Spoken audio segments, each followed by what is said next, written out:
বিসমিল্লাহির রহমানির রহিম। আসসালামু আলাইকুম এভরিওয়ান। আপনারা দেখছেন সন্না হোমিও হল চ্যানেল। আজ আপনাদের মাঝে নতুন একটি সাবজেক্ট নিয়ে আলোচনা করব। সাবজেক্টটি হলো নাকে ঘা সমস্যায় করণীয়।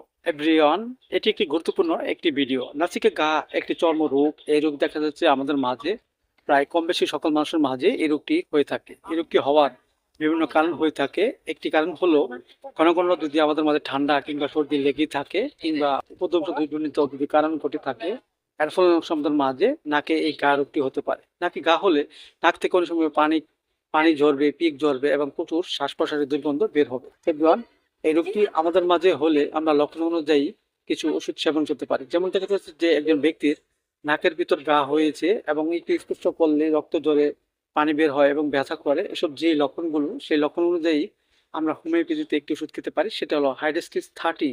আমরা 2 ফোঁটা করে সকাল এবং বিকেল 2 বার সেবন করতে পারি।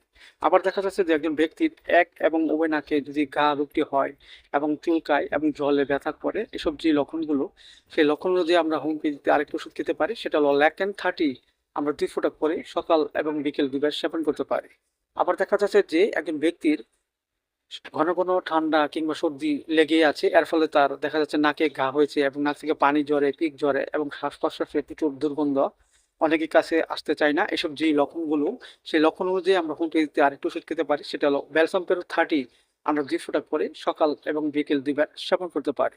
পাশাপাশি আমরা দুটি বায়োকেমিক বড়ি খেতে পারি। একটি হলো ক্যালকুলেট 4 6 4 টি বড়ি চিবিয়ে আমরা হালকা গরম করে পানি সকাল এবং বিকেল 2 বার সেবন করতে পারি। এবং বায়োকেমিক বড়ি স্যালোসিয়া 6 4 টি বড়ি চিবিয়ে আমরা হালকা গরম কুসুম পানি সকাল এবং বিকেল 2 বার সেবন করতে পারি। যার ফলে আমাদের মাঝে নাকে যে ঘা রোগটি হয়েছে তা আস্তে আস্তে দূর হয়ে যাবে এবং আমাদের মাঝে সুস্থ বোধতা ফিরে আসবে। সো এভরিওয়ান, ভিডিওটি ভালো লাগলে অবশ্যই আপনারা লাইক দিবেন, সাবস্ক্রাইব করবেন এবং আমার এই নতুন চ্যানেলটি সকলের মাঝে সবাই শেয়ার করে দিবেন। সবাই ভালো থাকেন, সুস্থ থাকেন। আল্লাহ হাফেজ।